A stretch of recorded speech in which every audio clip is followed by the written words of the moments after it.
Greetings one and all. After a lengthy leave of absence, I had actually begun recording my session yesterday. As you can see, I had made a start, and here's Kit Kat to say hello for a change. You haven't said hello for a long time, have you? Hey, Kit Kat.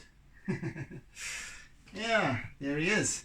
Anyway, yes, so I had begun recording yesterday, and yesterday was a heat wave of epic proportions here in Durban. It got up to 41 degrees during the course of the day, and in fact it was still 32 degrees at 9 o'clock at night yesterday evening. So yes, so my recording device overheated, as it happens. Hopefully it'll maintain today. So it's a lot cooler today, but one never knows. So I can just hope and pray. Anyway, I'm going to do a 45-minute session today. But as I had been explaining, I had been to visit family in Cape Town over December, January, and obviously done a number of excursions, because Cape Town has a wealth of exquisite vistas and landscapes and seascapes and skyscapes and mountainscapes and you name it. So I chose to, as I do, I always take millions of images, reference images, that I sometimes use, sometimes don't. And this is one of them. And it was driving up from Hout Bay along Chapman's Peak Drive, which curves around the mountainside, and ends up across the other side down in Noordhoek. And so this is a little, you can't, as I say in the text below, you cannot quite capture the enormity and the expanse of these vistas. They're just so mind-boggling, and so I chose to capture just this small little sliver, this little section of the view, and focusing on Chapman's Peak Drive. Chapman's Peak Drive winds around this sort of cliff mountain face, and then heads around the corner up top here. So we're at quite a high vantage point, and then looking down onto the ocean below. So yes, I made a start yesterday. I got all of 15 minutes in, and then my video cut, and it didn't save it or anything like that. So hopefully it'll maintain today. So I'm going to make a start. Yes, so here we go then. I've basically started with the composition, just getting this proportionally together and what have you, in terms of its composition language, etc. So now I'm going to start adding in, and this being quite a high vantage point, we have no horizon line because that's out the picture. So we're looking down onto the ocean, and where the waves kind of wash up against the bottom of the rocks here. So I'm going to start by depicting this ocean a little bit, and then we take it forward from there. So I'm going to just fill in this area here with blue.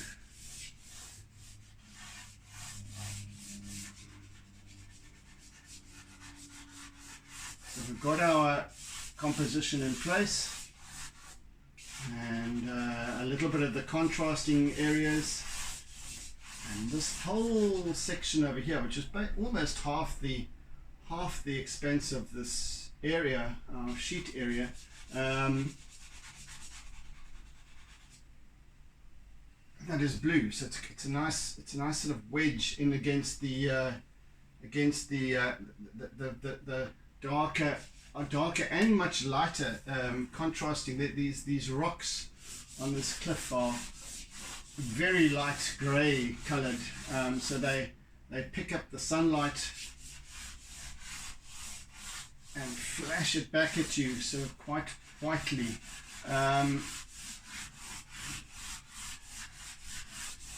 So I'm looking to just capture that, the kind of azure, kind of almost indigo, ultramarine, jade of the sea areas, juxtaposed against this quite stark rocky cliffscape over here.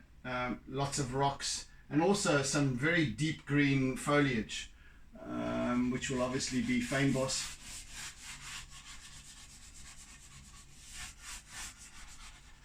Given that it's particular to this part of the country. We have so many different species of fynbos in the Cape.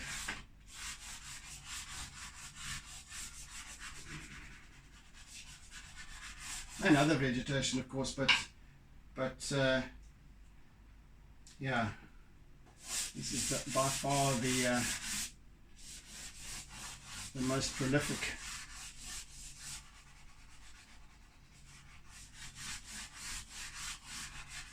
Proteas being the most commonly known or widely known of the fynbos family species.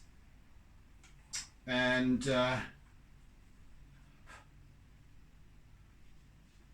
me just focus a little bit here. Let's see.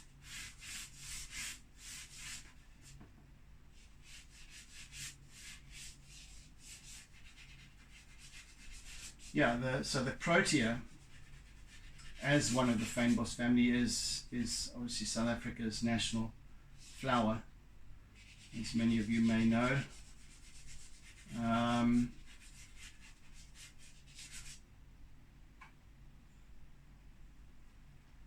So, little smidgen of useless information.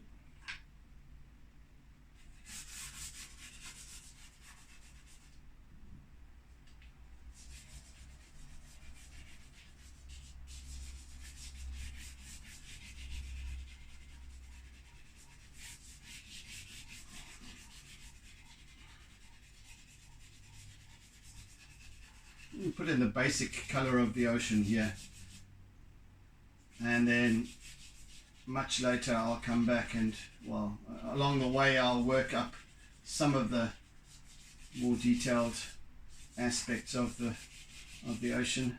This particular part being the Atlantic Ocean. Well, this is Hout Bay, but it opens up into the Atlantic Ocean.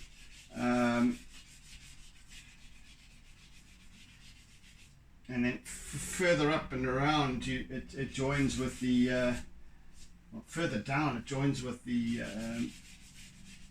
Indian Ocean.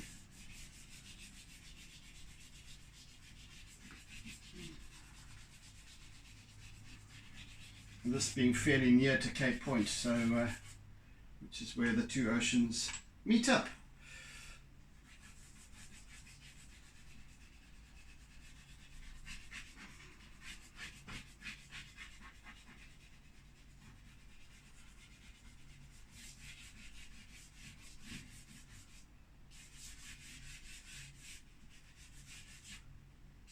I do stand corrected because, however, because I always get very muddled and mixed up with my whereabouts when it comes to Cape Town.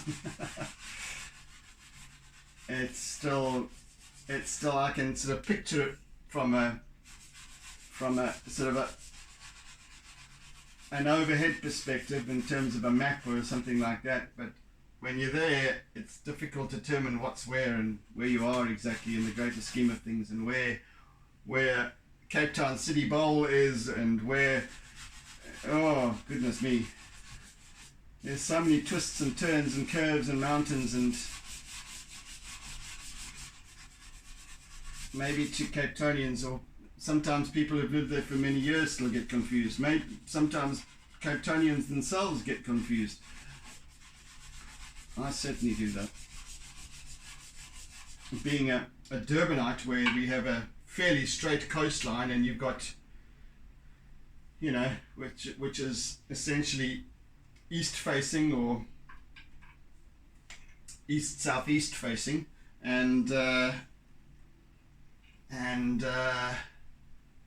yeah, straight coastline. There's inland, there's up the coast, there's down the coast, and that's pretty much it. Yeah, we've got lots of mountains and what have you in the way to confuse the hell out of you. I'm just now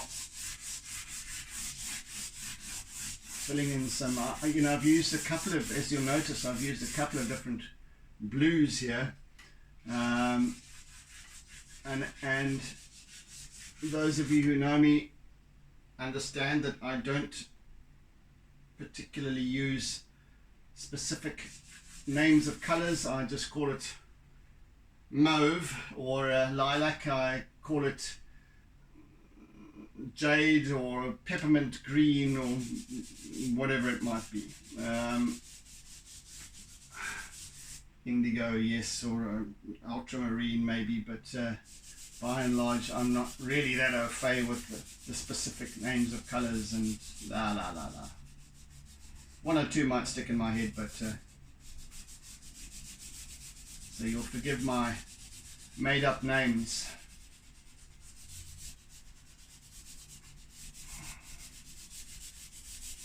As I go.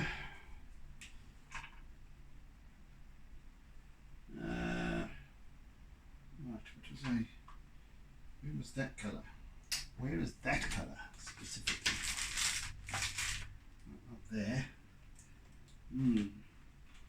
Interesting. I'm missing a colour. However, I'll have to just unwrap this one, I suppose.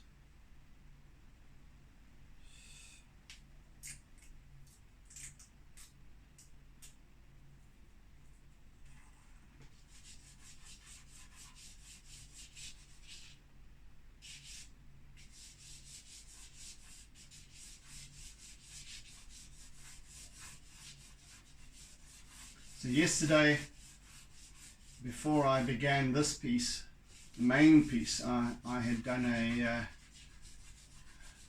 reference sketch with the basic composition and colors and what have you, form of the thing, of the artwork, and I did hint at that in a little TikTok piece.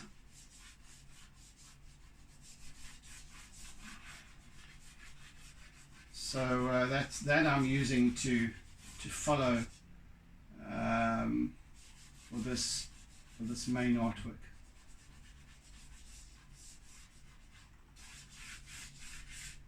I often enjoy the sketches, the small sketches, just as much as I do the main artwork. Yeah, because they're so straightforward and simple and sketchy, and they have that wonderful quality to them that I enjoy.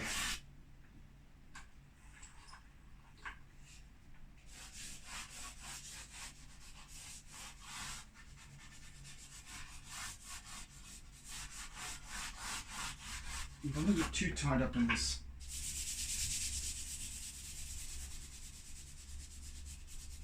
Now, I may or may not use some white acrylic towards the end. I don't think so, but I do with my seascapes. I tend to sometimes, but this being this isn't focusing in on the waves themselves, so I won't have that intense white. And what white there is, I don't want it to be too intense. So we shall see. The jury remains out on that one for now.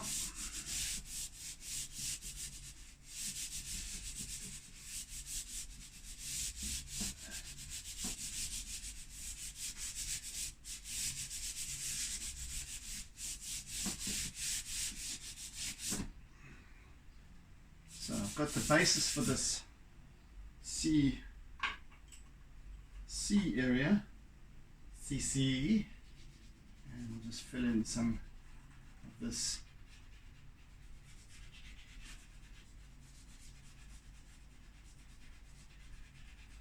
where the wash of the waves against the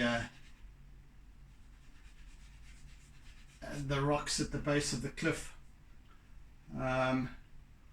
wash up against the rocks.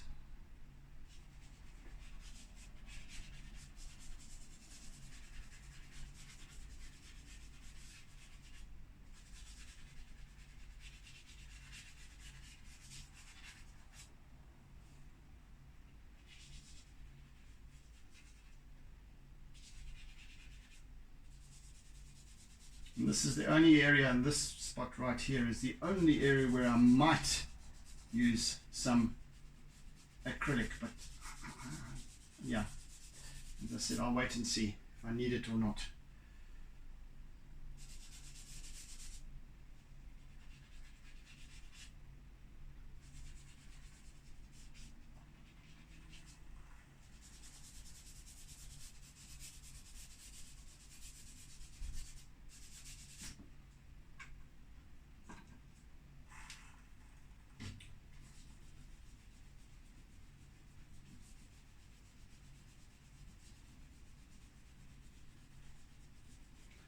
I'm using my eraser here to do a little blending, cursory blending.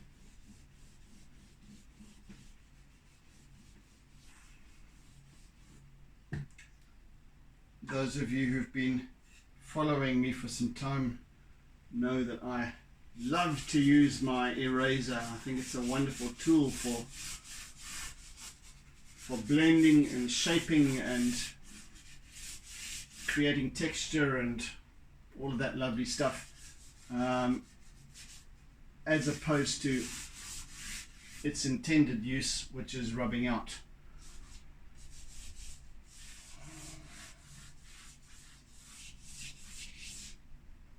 As erasers do, but I have a different use for it.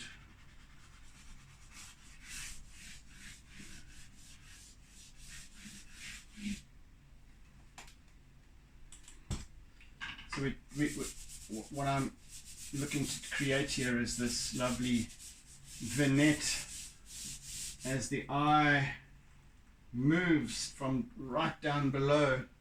If you're looking right down at the ocean, as the eye moves up more towards the horizon line. The horizon line would be just out of the image area, I would say, as we look up and out. So this is looking from a vantage point right down, almost directly down onto the ocean at our feet here, far below.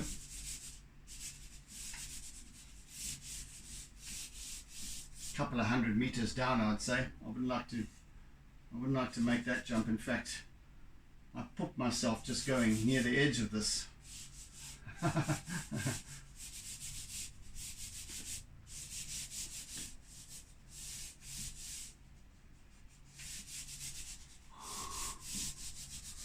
Precipice. Wow.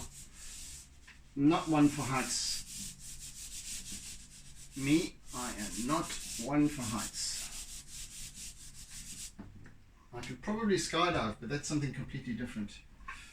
It's a different energy, it's a different feeling to looking down when you've got all this land, this bulk of land that recedes off beneath your feet into down below.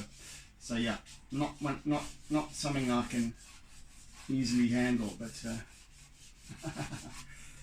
even if I do try. Where's that other little colour? Is there?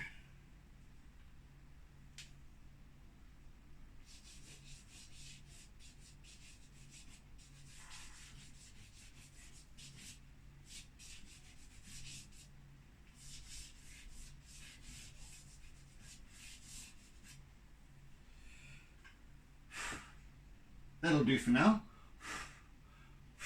Right, get some dust on the go. Right, let's pick up our charcoal stick and have a go at it, shall we?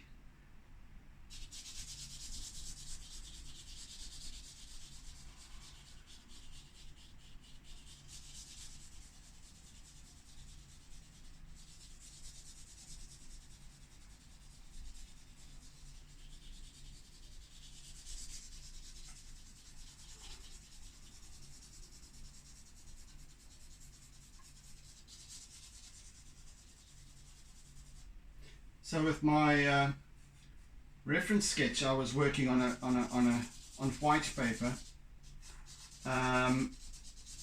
whereas here so on the white I'm leaving out the highlight, the extreme highlight white areas, whereas on here I'm working on a mid-tone grey. I won't say it's quite a 50% grey, but it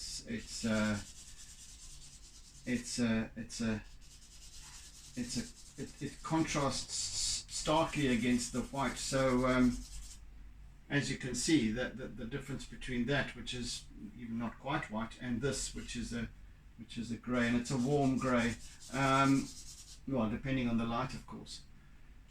And and this is why I really enjoy this particular paper. It's called Daham. Number one, it's very thick, and it's a 390 gram. Secondly, it's got a wonderful texture which picks up really nicely both with charcoals and pastels. And thirdly, it takes wetting quite nicely as well. Not quite as well as pre-stretched sort of watercolor paper, but it does absorb quite nicely. So whenever I use acrylic white, it does kind of raise a little bit, and then it subsides nicely when it dries. So it's very absorbent, and then it dries out really nicely without warping or anything like that. So it's great for using my acrylic when I do, and especially with my when I use the toothbrush tool to spray on white acrylic, quite saturated white. So yes, it's a wonderful paper to use, and I forget now where my point started out with describing this paper, but yes, so the mid-tone of it means that when I start adding white on top of it, it does, you know, I need to add the white because the white isn't the basis of it, and when I do, it contrasts really well. It picks up contrasts, so you can work it really nicely. So I don't know what this particular paper is called elsewhere in the world. I believe that it's an imported paper because I do get my paper from the paper merchants, and I think that it is imported. It's called Daham, D-E-H-A-L-M, and really it's used in printing. So packaging, I guess, being this heavy, and I think you get one or two grades. This is a 600 micron. I think you get up to 1200 micron. Something like that. But for me, it works really well.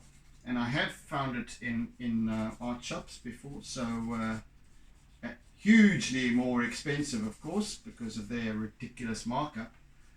And that's why,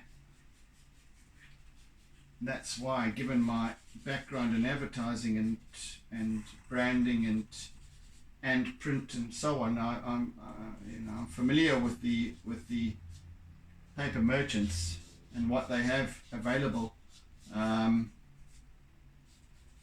and in fact the art supply shop gets their paper from the same source as I go to, so it's significantly less expensive where I get it.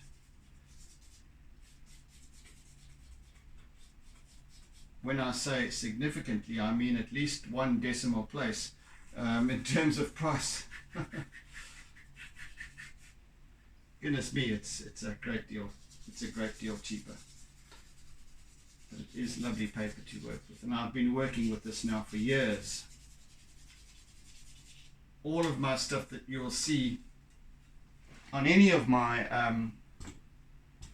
99% of my YouTube sessions are using this paper.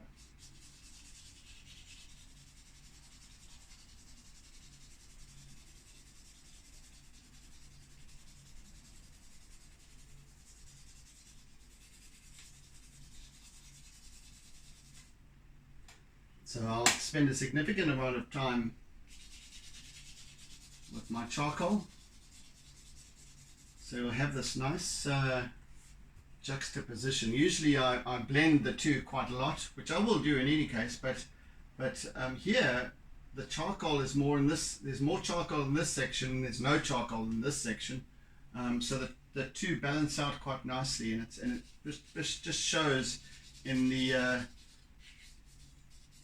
obviously this being a multimedia piece, and all of my pieces are essentially multimedia.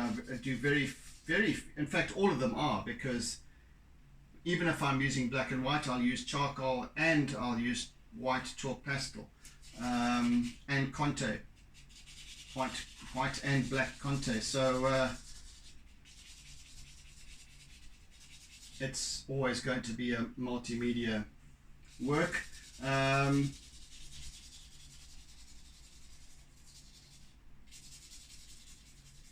So yeah, you've got this nice, a nice expose of using both charcoal and pastel in the same in the artwork. But generally speaking, they blend really well, and this is how I sort of tapped upon this particular form of multimedia of working with charcoal and chalk pastel, is not by seeing it anywhere else, but by simply starting with it. First starting in just using charcoal, and then for a little bit of highlight areas I would bring in either some Conte, which is this white Conte, which has got blue on all over it, but anyway, white Conte crayon, and then white pastel, just a normal chalk pastel, and then I started to very subtly introduce a little touch of color here and there of pastel, and then more and more and more, and as time progressed I was using full color,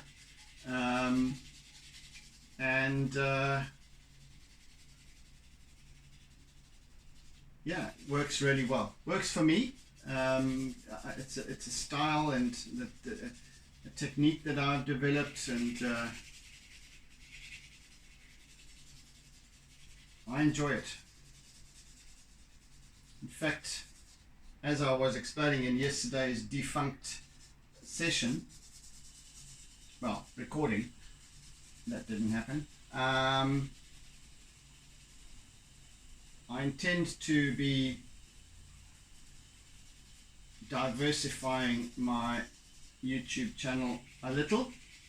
I'll still maintain these same sessions, however, but I want to start getting into more of the coaching angle of things. I want to start working more on offering coaching for kids. There's a big need for that, and so I can start to explore my coaching side of things a little bit more, once again, and also showcasing it on sharing some of it Some of it will be private. In other words, it's paid for workshops on YouTube, etc. And others will be snippets and sharing stuff. But I also would like to share more art classes with regards to the techniques and what have you that I use here. Seeing as I have become, well, to my mind, proficient enough in this particular mixed medium. And I really enjoy it, and I don't see why others shouldn't as well. So it's easy. So I'm going to try to develop a program of sorts to share with you guys. Those who are interested. Some of it will be for free. Other classes and workshops will be for paying attendees. So that's all in the mix, in the plan, Stan, for time to come. So anybody who might be interested in that, please let me know in the comments. And yes, there's been a couple of new this is again what I made mention of right at the outset yesterday, which I didn't get to share, was a welcome to a few new subscribers that I have as well over the past period. So yes, welcome. Thank you for joining me. And to anyone who has just now happed upon my YouTube channel, I again welcome you and urge you to hit the subscribe button and the bell icon so that you get notified of future uploads. I promise they'll be of interest and perhaps even entertaining. Who knows?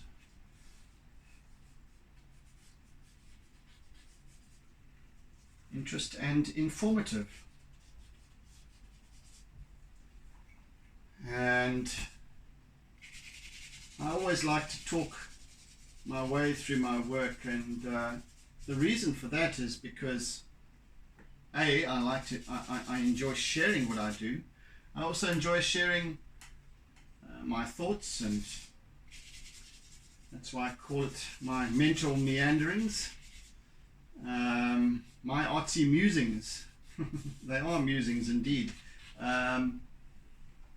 because it's not just about the art, it's about, and in fact these sessions have almost been my teacher. I've learned such a great deal about myself, my art form, why I do what I do, why I'm here. I enjoy sharing that. So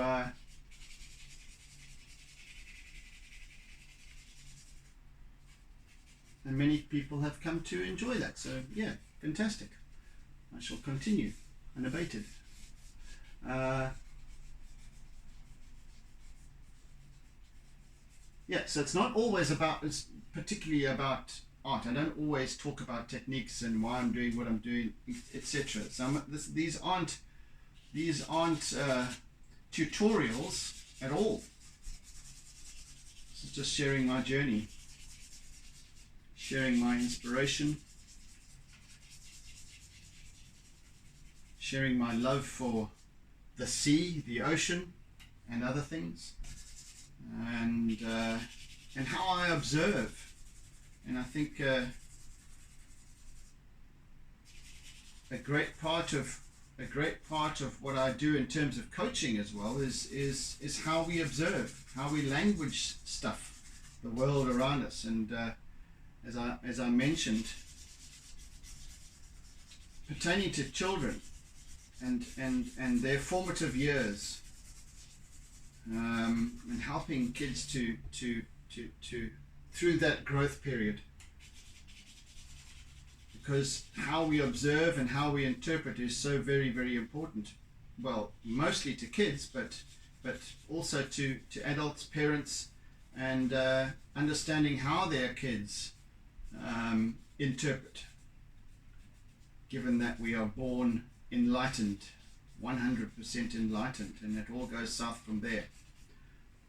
That's something that very few people are focusing on, and I intend to work with that and develop that and provide a resource for that that knowledge or that observation.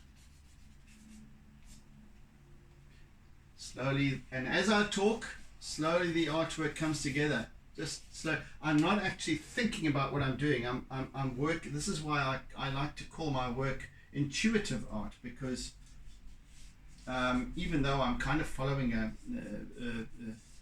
reference image, but I'm intuitively feeling this piece. I'm present at this place, and that's what's important. And some of the workshops that I've done, being the expression workshops,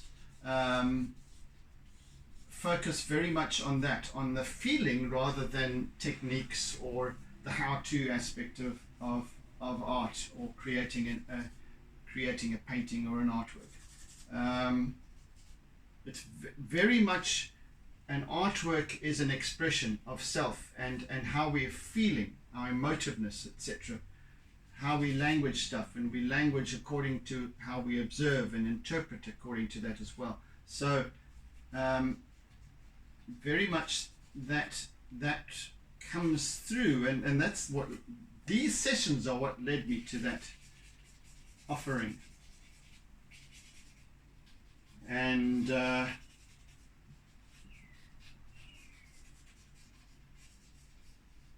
so these pieces, these artworks just form themselves. I just go with what's asked for, what comes up, what I'm drawn to.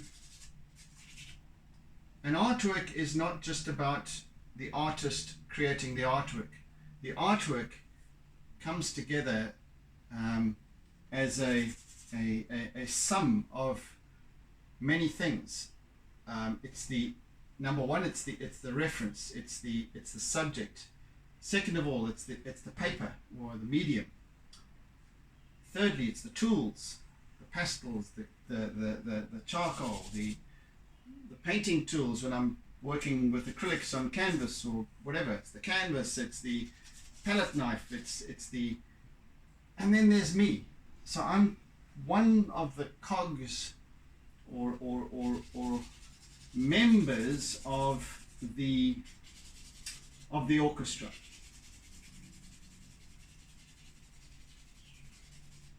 And then there's the observer, the audience.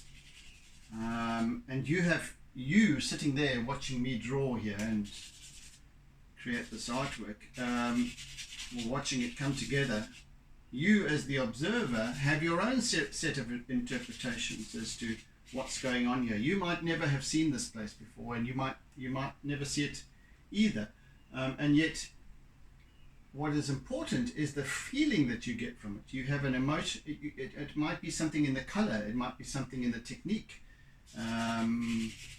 that triggers something for you, a memory, a thought process, perhaps, and that takes you on a journey, and that's what's important.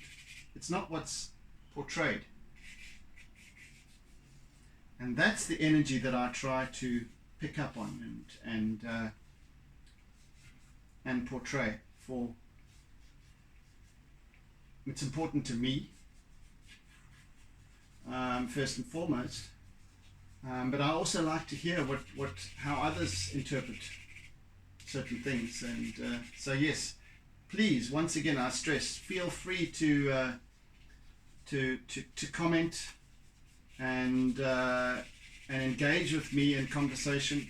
I'm more than willing to comply, and I really appreciate I really appreciate comments and what have you, and also shares. So please do, if you like what you see and you want to share it with your friends, please do so. The more the merrier, and the more the bigger footprint that I get as well, in terms of exposure. One of my challenges is getting my work out there, and yeah, that I'm trying to work on with limited resources, etc. So I need all the help I can get with regards to that. So I do appreciate any sharing that I get. And of course, comments also pump up my ratings and whatnot. So yes, invite your friends to come and subscribe as well, and what have you. So we make this a little bit of a journey. It's not just the same thing week after week after week. Especially this year, I tend to mix things up a little bit as well. So yeah, if you're keen to just sit back with your coffee or tea or your juice or your whatever you're doing at the time of watching, yeah, I promise I'll try to make it as interesting and diverse as possible within the confines of my little studio.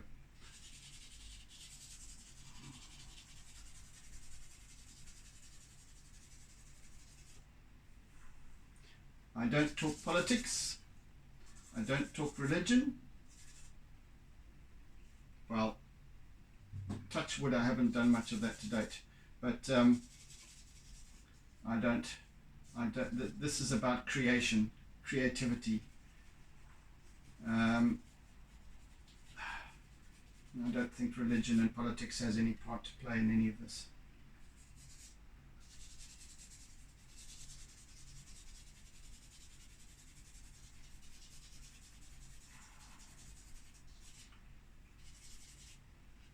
Leave the depressing side of things to others. There are plenty of them. So, yeah. This is my domain. And for the short time that I managed to be here with you guys, I try and make it as all about positivity, abundance, creativity and creation. Expression, being. Rightio, I think we're almost out of time for today. I think I said I would do a 45-minute session, which is almost there right now. So I shall love and leave you shortly. Yeah, so we've made some progress today, and I shall continue during the next session. Yeah, it's coming together quite nicely. I'm really enjoying the positive negative space and the different not only color but texture, and its juxtaposition. Yeah, so it could be quite a fun piece, this. Yeah, so anyway, thank you all for joining me today, and I hope that your day further is fantastic. So yes, thank you for joining, and thank you for subscribing and whatnot. Welcome to the new ones again, and take it easy, folks. Oodles and oodles of toodles. I bid you farewell until the next time. Okay, bye-bye. And don't forget to doodle.